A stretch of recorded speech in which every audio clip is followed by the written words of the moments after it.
गंगाराम अपने गांव में कई सालों से फूल बेचने का काम कर रहा था। उनके घर के बाहर एक बहुत ही सुंदर बगीचा था। गंगाराम की पत्नी सावित्री उस बगीचे का बहुत ही अच्छे से ख्याल रखती थी और उसकी मेहनत का ही फल था कि वो बगीचा हर वक्त रंग बिरंगे और बहुत सारे फूलों से भरा रहता था। आप इतनी जल्दी आ गए? अभी तो शाम भी नहीं हुई। तो क्या करता, सारा दिन धूप में खड़ा रहता क्या? उससे भी कुछ नहीं होता। अब कौन खरीदेगा इन फूलों को? कोई इन्हें खरीदेगा तो तब जब आप इन्हें बेचने की कोशिश करोगे। अब ये सारे फूल सुबह तक मुरझा जाएंगे और किसी काम के नहीं रहेंगे। सावित्री, तू समझ नहीं रही है। अब गांव में लोग बदल गए हैं। अब किसी को ना तो सजावट के लिए ताजे फूल चाहिए और ना ही पूजा में चढ़ाने के लिए। मैं बोल रहा हूँ, अब कुछ और धंधे के बारे में सोचना चाहिए हमें। कोई नया काम शुरू करने के लिए पैसे भी तो नहीं है हमारे पास। ले देकर बस यही फूल हैं, इनके अलावा और कुछ भी नहीं। तो अब मैं क्या करूँ, तू ही बता मुझे। ऐसा करो, आप इन फूलों को हाईवे के पास जाकर बेचो। वहाँ शहर को जाने वाली और शहर से आने वाली कई बसें रुकती हैं। मुझे लगता है कि गांव के लोग भले ही ना खरीदे, पर शहर के लोगों को हमारे फूल बहुत पसंद आएंगे।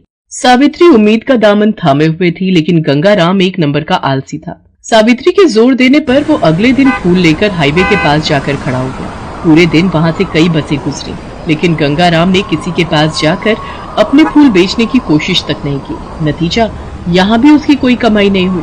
पता नहीं क्या हो गया है लोगों को। मैंने कहा था सावित्री को, नहीं बिकेंगे ये फूल। शाम हो चुकी थी और धीरे धीरे अंधेरा होने लगा था। गंगाराम वहाँ बिल्कुल अकेला था। वो घर की तरफ जा ही रहा था कि तभी उसे पास ही कुछ हलचल सुनाई दी। उसने फौरन पलटकर देखा तो वहाँ पर एक एटीएम था, जिसके अंदर रखी मशीन को दो लोग खोलने की कोशिश कर रहे थे। ए, क्या कर रहे हो? रुक जाओ, रुको, अभी पुलिस को बुलाता हूँ मैं, रुको तुम। ये देखकर वो दोनों लड़के वहाँ से भाग निकले। वो लड़के एटीएम मशीन का एक हिस्सा खोल चुके थे। ये देखकर गंगाराम फौरन एटीएम मशीन के पास गया और उसने उस मशीन के अंदर झांकने की कोशिश की। ये क्या, लगता है मेरी किस्मत ही फूटी है। इतना अच्छा मौका था, लेकिन इस मशीन में तो एक फूटी कौड़ी भी नहीं है। कोई फायदा नहीं, न इस मशीन का और न इन फूलों का। अब इन्हें घर ले जाकर भी क्या करूंगा। गंगाराम ने गुस्से में आकर अपने सारे फूल उस एटीएम मशीन के टूटे हिस्से से अंदर डाल दिए। ऐसा करते ही एटीएम मशीन हिलने लगी और उसमें से एक एक करके कई नोट बाहर निकलने लगे। ये तो पैसे हैं, वो भी इतने सारे। ये तो कमाल ही हो गया। गंगाराम बिना देर किए सारे नोट समेटने लगा। फिर अचानक उसे कुछ ख्याल आया और वो एटीएम के चारों तरफ देखने लगा। क्या ढूंढ रहे हो? फिक्र मत करो, यहाँ कोई कैमरा नहीं है। कौन है? सामने आओ। ये कौन बोला अभी? यहाँ तुम्हारे और मेरे अलावा और कोई नहीं है। ये मैं हूँ, तुम्हारे सामने खड़ी एटीएम मशीन। क्या? पर तुम बोल कैसे सकती हो? ये सवाल जरा पेचीदा है, लेकिन इसका जवाब सीधा सा है। मैं एक जादुई एटीएम मशीन हूँ। क्या कहा? जादुई मशीन? पर मैं कैसे मान लूं? तुम साबित करो। तो फिर ठीक है, तुम मेरे अंदर कुछ और फूल डालो और मैं उनके बदले तुम्हें पैसे दूंगी। गंगाराम के पास मशीन के अंदर डालने के लिए अब एक भी फूल नहीं बचा था, लेकिन उसे उस एटीएम मशीन को तो आजमाना ही था। वो फौरन एटीएम से बाहर आया और पास ही उगी एक झाड़ी से दो जंगली फूल तोड़ कर ले आया। उन फूलों को एटीएम मशीन में डालते ही उसमें से फिर दो नोट बाहर निकले। अरे, ये तो कमाल हो गया। क्या मैं तुम्हें अपने साथ ले चलूं अपने घर? वहाँ बहुत सारे फूल हैं, लाल, पीले, नीले, गुलाबी, बहुत सारे। नहीं, अब इतना भी मत उड़ो तुम। अगर मुझे अपने घर लेकर जाओगे तो सीधे जेल के अंदर डाल दिए जाओगे। अभी चुपचाप घर जाओ और कल फिर आना। गंगाराम के साथ जो कुछ हो रहा था वो उसकी समझ से परे था, लेकिन फिर भी वो बहुत खुश था। उसने घर पहुंचते ही उस जादुई एटीएम मशीन के बारे में अपनी पत्नी सावित्री को सब कुछ बता दिया। ये सब बहुत अजीब है जी। मुझे डर है कि कहीं आप फंस ना जाओ। आपको जरूर कोई गलतफहमी हुई है। कोई भी एटीएम मशीन भला फूलों के बदले पैसे कैसे दे सकती है? ओहो सावित्री, तू ना सोचती बहुत है। यही परेशानी है तेरे साथ। ये सब छोड़ और मुझे ये बता कि अभी अपने बगीचे में कितने फूल होंगे? तो काफी सारे। बहुत बढ़िया, तो चल मेरे साथ, सारे फूल तोड़कर ले आते हैं। अरे पर अभी तो अंधेरा हो गया है। दिन छिपने के बाद कोई फूल नहीं तोड़ना चाहिए। भूल गए क्या? जब फूलों के बदले इतने पैसे मिल रहे हो तो जब चाहे तब तोड़ो, समझी? गंगाराम की जिद के आगे सावित्री को झुकना पड़ा। उन दोनों ने मिलकर एक रात में ही बगीचे के सारे फूल तोड़ लिए और फिर अगले दिन वो पहले से 4 गुना फूल लेकर उस हाईवे पर पहुंच गए। इत्तेफाक से उस दिन कई ग्राहक उसके पास आए जो उससे फूल खरीदना चाहते थे, लेकिन गंगाराम ने एक भी फूल किसी को नहीं बेचा। उसे तो बस शाम होने का इंतजार था। लगता है ये वक्त सही है। आसपास कोई भी नहीं है।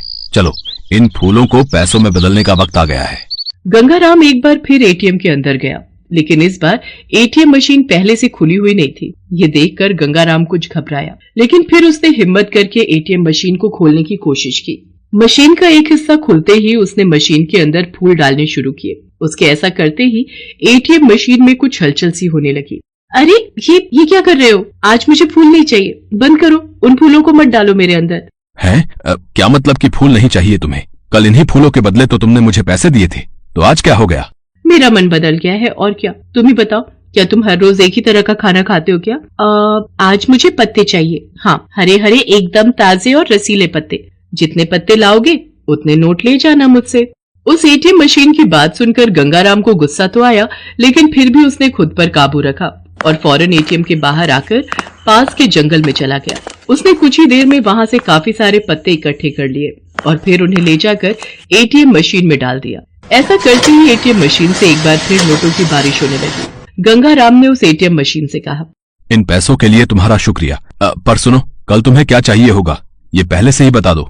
गंगाराम के कई बार पूछने पर भी एटीएम मशीन ने कोई जवाब नहीं दिया। फिर गंगाराम सारे पैसे लेकर घर चला गया। एटीएम मशीन हर रोज उससे कुछ न कुछ नया लाने को कहती, जिसके बदले गंगाराम को ढेर सारे पैसे भी मिल जाते। एटीएम मशीन के दिए हुए पैसे गंगाराम के घर में एक संदूक के अंदर इकट्ठे होते जा रहे थे, लेकिन गंगाराम का लालच था कि कम होने का नाम ही नहीं ले रहा था। हालांकि इस सब के लिए उसे जो मेहनत करनी पड़ रही थी वो भी उसे बहुत खल रही थी।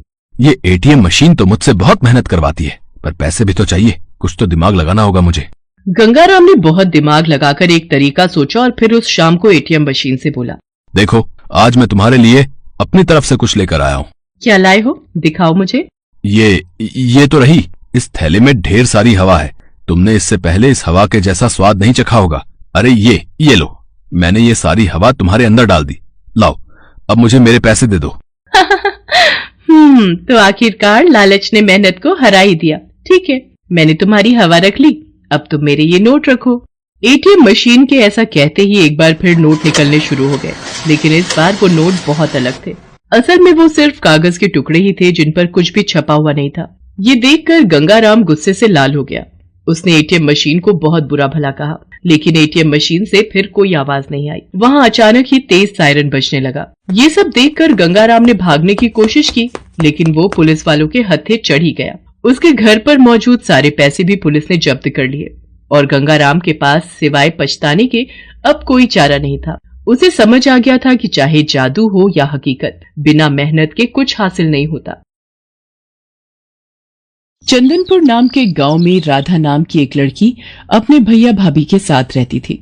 राधा की भाभी कमला स्वभाव की बहुत खड़ूस और अत्याचारी थी। वो चाहती थी कि राधा की शादी किसी भी ऐरे गहरे से हो जाए, तो शादी का खर्चा करने से वो और राधा का भाई दोनों बच जाएंगे। इसलिए वो राधा के लिए रिश्ता ढूंढती रहती थी। एक दिन कमला बाजार जा रही थी। रास्ते में उसने देखा एक बहुत ही मजबूर और गरीब भिखारी लड़का अपनी बूढ़ी माँ की दवाई के लिए लोगों से भीख मांग रहा था। वो कमला के पास आता है और उससे कुछ पैसों की मदद मांगता है। मेरी मदद करो, मेरी माँ बहुत बीमार है और मेरे पास उनके इलाज के लिए बिल्कुल भी पैसे नहीं है। मैंने बहुत लोगों से काम मांगा पर कोई भी मुझे काम नहीं देता। मेरी मदद कर दो, आपकी बहुत मेहरबानी होगी। ये भिखारी लड़का मेरे बहुत काम का है। अगर मैं इस भिखारी से राधा की शादी कर दूं, तो हम उस आफत से छुटकारा पालेंगे और हमें 1 रुपया भी राधा की शादी में लगाना नहीं पड़ेगा और हमारे सिर से बला टल जाएगी। फिर हम पति पत्नी आराम से रह सकेंगे। मैं तुम्हें पैसे दे सकती हूँ, पर तुम्हें मेरे लिए काम करना होगा। आप जो कहोगे मैं करूँगा, पर इस वक्त मेरी माँ के इलाज के लिए मुझे पैसे दे दो। कमला उस लड़के को कुछ पैसे दे देती है और घर आ जाती है। अगले दिन राधा का भाई योगेश काम पर जा रहा था। तभी वो योगेश से बोली, योगेश, मैंने अपनी राधा के लिए एक बहुत ही अच्छे लड़के का रिश्ता देखा है। अगर तुम हाँ कहो तो मैं उस लड़के को आज ही घर पर बुला लेती हूँ। पर कमला, लड़का कैसा है, क्या करता है, कैसा खानदान है? हमें ये सब भी तो देखना पड़ेगा कि नहीं? बस आ गई ना वही बात तुम्हारे दिमाग में। तुम तो सोचते हो कि मैं कमला की भाभी हूँ। माँ होती तो वो उसके लिए अच्छा रिश्ता ढूंढ कर लाती। रहने दो, तुम तो मुझे अपना समझते ही नहीं हो। भला मैं अपनी राधा के लिए कोई गलत रिश्ता ढूंढकर थोड़ी ना लाऊंगी। नहीं, मेरा मतलब वो नहीं था। अच्छा ठीक है, शाम को तुम लड़के को घर पर बुला लो, मैं जल्दी घर आ जाऊंगा। है? कमला जिस लड़के को घर पर बुलाती है वो कोई और नहीं बल्कि वही भिखारी लड़का था। जिसकी मदद उसने बाजार में की थी। उस लड़के का नाम सोहन था। ये सारी युक्ति कमला की ही थी। उसने सोहन को अच्छे कपड़े खरीदने के लिए पैसे दे दिए थे ताकि वो देखने में अच्छे खानदान का लगे। सोहन तैयार होकर घर आ जाता है। सोहन की मजबूरी ये थी कि वो एक गरीब भिखारी था और कमला ने उसकी माँ के इलाज के बदले में जो शर्त रखी थी वो उसे मजबूरी में माननी पड़ी। सोहन की दूसरे शहर में एक बहुत बड़ी पोस्ट पर नौकरी लगी है। सोहन, पगार कितनी दे रहे हैं? जी वो 50। हाँ, मुझे याद आ गया। तुम्हारी माताजी से मेरी बात हुई थी। 50,000 रुपए। बहुत बढ़िया। तो कब जाना है तुम्हें? अगले हफ्ते निकलना होगा और माँ की तबीयत ठीक नहीं रहती, इसलिए माँ को भी साथ ही ले जाऊंगा और अब से वहीं रहेंगे। मैं चाहता था कि शादी अगले 2 दिनों में ही हो जाए और मुझे दहेज में कुछ भी नहीं चाहिए। तुम्हारे उच्च विचार देखकर मैं बहुत खुश हूँ सोहन बेटा, पर इतनी जल्दी हम कुछ तो तैयारी करना ही चाहेंगे। राधा मेरी इकलौती बहन है। अरे, आप भी कैसी बातें करते हो? हम भी बेटा दहेज लेने और देने के बिल्कुल खिलाफ हैं। शादी अगले 2 दिन बाद ही होगी। कमला ने सोहन को सब कुछ समझा बुझा दिया था। बेचारा सोहन, उसे झूठ बोलना पड़ रहा था। योगेश भी उनकी बातों में आ गया और राधा की शादी सोहन के साथ हो जाती है। थोड़े बहुत कपड़े और सामान लेकर राधा अपने मायके से विदा हो जाती है। पर शादी के बाद सोहन राधा से कुछ भी नहीं छुपाता। वो उसे शुरू से लेकर आखिर तक की सारी सच्चाई बता देता है। और यह है सारी सच्चाई राधा। तुम अगर वापस अपने भैया के पास जाना चाहती हो तो मैं तुम्हें नहीं रोकूंगा। कमला भाभी ने मेरी शादी भले आपके साथ किसी भी तरह की हो, पर आप मेरे पति हैं और माँ जी मेरी माँ है। आप दोनों जहाँ रहेंगे मैं वहीं रह लूंगी। मैं वापस जाकर अपने भैया को और कष्ट नहीं देना चाहती। राधा सोहन और उसकी माँ के साथ दूसरे गांव के लिए चल पड़ती है। राधा के पास जो थोड़े बहुत पैसे थे वो खर्च हो गए। सोहन और राधा मिलकर गांव के पास ही एक झोपड़ी तैयार कर लेते हैं और राधा अपनी सास और सोहन के साथ उस झोपड़ी में रहने लगती है। सोहन के पास कोई काम नहीं था, इसलिए वो राधा के साथ मिलकर जंगल से लकड़ियां काट कर लाता था और उसी को बेचकर वे गुजारा करते थे। एक दिन सोहन और राधा जंगल में लकड़ियां काटने गए हुए थे। अचानक बहुत तेज मूसलाधार बारिश हो गई। वो दोनों कुछ देर जंगल में ही रुक गए। तभी उन्हें किसी के कराहने की आवाज आती है। वो दोनों देखते हैं एक गहरे गड्ढे में एक बूढ़ा व्यक्ति गिरा हुआ है और बहुत ही कमजोर हालत में है। राधा और सोहन किसी तरह से उस बूढ़े व्यक्ति को गड्ढे में से बाहर निकालते हैं और अपनी झोपड़ी में ले जाते हैं और उस बूढ़े व्यक्ति की बहुत सेवा करते हैं। अगले दिन बूढ़े व्यक्ति को होश आता है। तुम दोनों ने मेरी जान बचाकर मेरे ऊपर बहुत बड़ा एहसान किया है। मैं पेशे से एक जादूगर हूँ।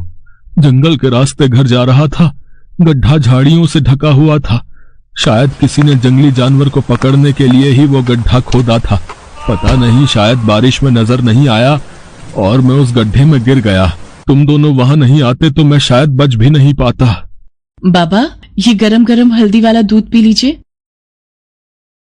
अच्छा, तुम सब यहाँ रहते हो? सोहन उस बूढ़े जादूगर को अपनी सारी बात बताता है। अब तुम सबको परेशान होने की कोई जरूरत नहीं है। आज से ये झोपड़ी एक जादुई आलीशान झोपड़ी में बदल जाएगी और तुम जो कुछ भी मांगोगे वो पल भर में पूरा हो जाएगा। इतना कहकर वो बूढ़ा जादूगर वहां से चला गया और उनकी वो झोपड़ी आलीशान बन गई।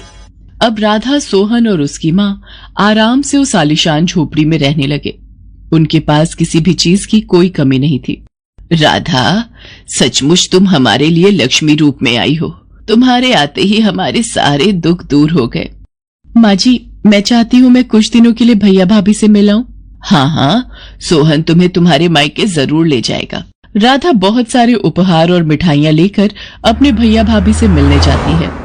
योगेश अपनी बहन राधा को देखकर बहुत खुश था, पर कमला की तबीयत बहुत दिनों से खराब थी। शायद उसने जो गलतियां की थी उनकी वो सजा भुगत रही थी। राधा, मैंने तुम्हारे भैया को सारी सच्चाई बता दी है। पता नहीं कैसी बीमारी लगी है कि ठीक होने में ही नहीं आ रही। मुझे माफ कर दो राधा। भाभी, ऐसा न कहो, आप बिल्कुल ठीक हो जाओगे। राधा वापस अपने घर जाती है। मेरी भाभी की बीमारी दूर हो जाए, ऐसी दवा मुझे मिल जाए। राधा वो दवाई अपनी भाभी को पिलाती है और उसकी भाभी बिल्कुल ठीक हो जाती है और राधा को गले लगा लेती है। उस दिन से राधा अपने परिवार के साथ खुशी खुशी जीवन बिताने लगती है।